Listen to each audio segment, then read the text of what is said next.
آنکھیں بچھا پیروں تلے جن پر میرے آقا چلے. نبی کریم صلی اللہ علیہ وسلم نے فرمایا کیفیت یہ ہوگی یصبح الرجل مؤمنا ویمسی کافرا.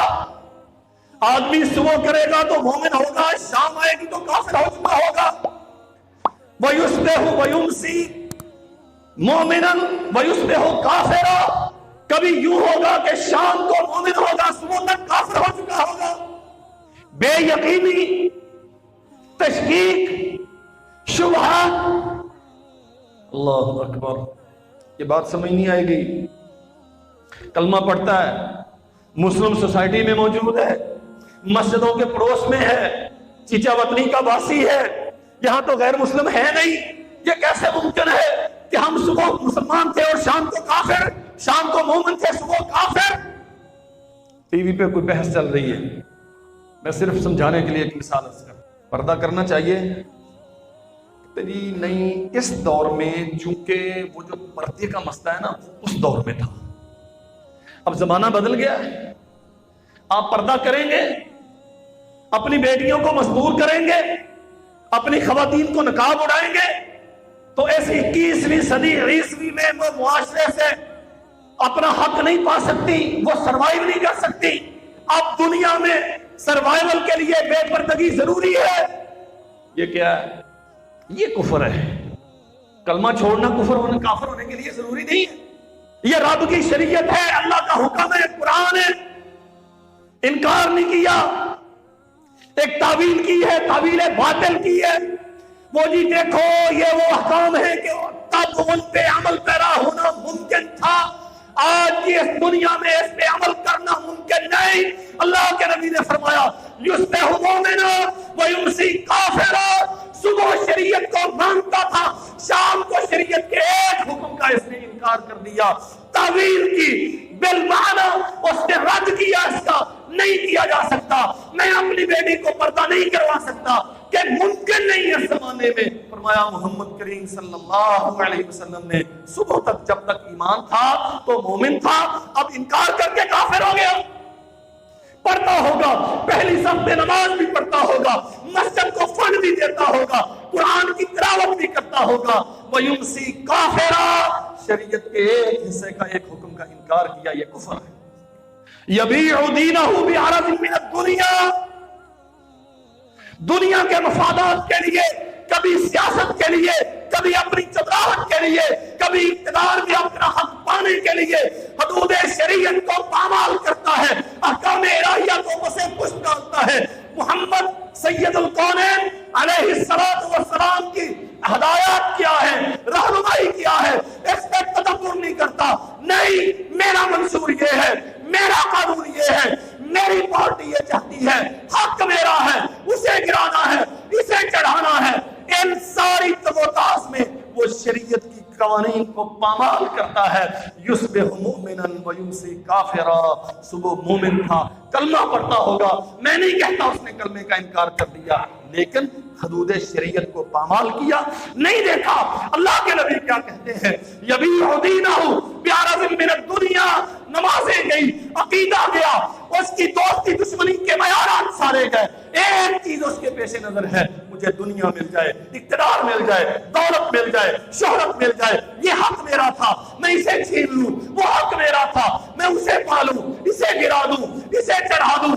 میرا منشور، میری پارٹی کا منشور، میری جماعت کا منشور، رب کا قانون کیا ہے، محمد کی پارٹی کا صلی اللہ علیہ وسلم منشور کیا ہے، اسے نہیں دیکھتا. یبیع دینہ بعرض من الدنیا. دنیا کے لیے دین بیچتا ہے، یہ کفر. یہ جو منشور ہے نا، یہ جو ترجیحات ہے نا، ہم نے بند کمرے میں بیٹھ کے طے کر لی، یہ انسان کو ڈبوتی ہیں. اللہ اکبر. ملت میں فتنہ کب پیدا ہوئے ہیں؟ دین ہم سے اطاعت کا مطالبہ کرتا ہے. سمجھو، عمل کرو. سنو، مانو، عمل کرو. سمعنا واطعنا. کوئی دوسری رائے نہیں. تم سے کس نے پوچھا کہ یہ حکم ٹھیک ہے کہ غلط؟ تم سے کس نے فتویٰ مانگا اس پہ عمل ہو سکتا ہے کہ نہیں؟ تب زمانہ کیا تھا. آج رائے دینے کو کس نے کہا ہے؟ یہ اللہ کی شریعت ہے، آسمان کے رب نے قانون اتارا ہے، محمد صلی اللہ علیہ وسلم کے ذریعے ساری انسانیت کے لیے منشور دیا ہے۔ تم سے رائے کس نے مانگی ہے کہ یہ صحیح ہے کہ غلط ہے؟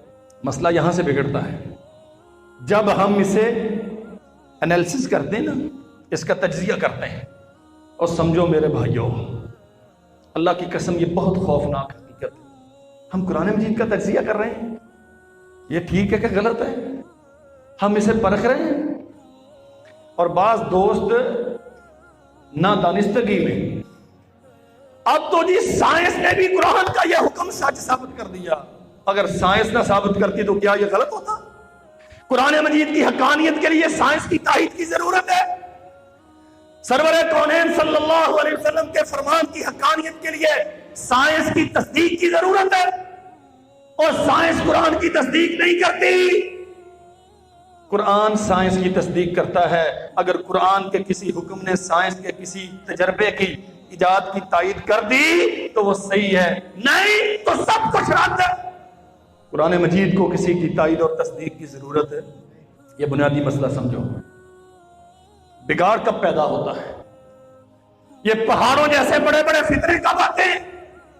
جب انسان ایک میزان قائم کرتا، میں شریعت کو پرکھوں گا، میں قانون الہی کا جائزہ لوں گا، یہ قابل عمل ہے، یہ ناقابل عمل ہے، یہ تب ٹھیک تھا، یہ اب ٹھیک نہیں ہے، یہ اس قسم کی جتنی بھی پیل و قال ہوتی ہے، تمہیں حق کس نے دیا؟ اور یہ قرآن آسمان کے رب نے اتارا ہے، کائنات کے خالق نے اتارا ہے، جبریل امین کے ذریعے سے اتارا ہے، محمد سید الانام جن سے بڑھ کے اللہ کی مخلوق میں امانت دیانت کا رکھوالا اور ہے کوئی نہیں، ان کے قلب اطہر پہ اتارا ہے۔ صرف اتارا نہیں، اسے مرتسم کیا ہے، ان کے دل پہ اسے راسخ کیا ہے، اسے پختہ کیا ہے، کبھی بھولے نہیں، کبھی اس میں تعویل نہیں، کبھی اسے فراموش نہیں کیا گیا، کبھی کوئی اضافہ نہیں اپنی طرف سے کیا، کبھی کوئی کمی اپنی طرف سے نہیں کی۔ تمہیں کیا حق ہے رب کے قانون کو تم انالیسس کرو؟ بگاڑ یہاں سے پیدا ہوا ہے، لوگوں نے ہر چیز سمجھنا چاہیے۔ آج سفر کا آخری جمعہ ہے، ایسے اللہ نے زندگی رکھی تو اگلا مہینہ کون سا ہے؟ اظہار عشق کے دن آنے والے ہیں۔ کہ آج کا خطبہ ربیع الاول کا استقبالیہ خطبہ ہے، یہ فلسفہ نہیں ہے، تھوڑا روٹین سے ہٹ کے، لیکن آپ سمجھیے گا ذرا، ہر وہ چیز جس کی شریعت میں گنجائش نہیں ہے ہم اسے دین قرار دیتے ہیں تو یہ فتنہ ہے، بدعات فتنہ ہے، عقیدے کے بگاڑ فتنہ ہے، اور جیسے جیسے ہم قیامت کے قریب ہوتے جائیں گے ویسے ویسے یہ فتنے بڑھتے جائیں گے۔